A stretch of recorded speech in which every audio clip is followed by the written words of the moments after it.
ঐতিহাসিক প্যারেড ময়দান আল্লামা সাঈদীর মাঠ প্রস্তুত ডক্টর মিজানুর রহমান আজহারীর জন্য। এই বিশাল মাঠে দীর্ঘ ২১ বছর তাফসির করেছেন আল্লামা দেলোয়ার হোসেন সাঈদী এবং হাসিনার আমলের ১৭ বছর বন্ধ হয়েছিল এবং ১৭ বছর পর আবারও মিজানুর রহমান আজহারীর জন্য চালু হচ্ছে।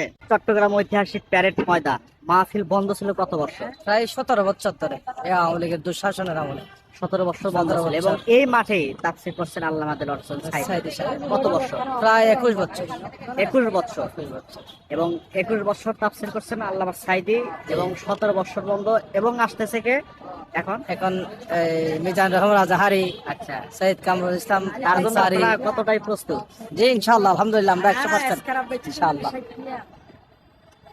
এই মাঠে কয় লক্ষ লোক ধারণ ক্ষমতা আছে? এখানে ধরেন লক্ষাধিক।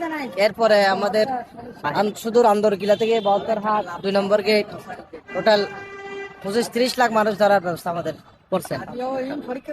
বিশাল এই ঐতিহাসিক প্যারেড ময়দান চট্টগ্রাম, এরকম বেশ কয়েকটি মাঠ আছে।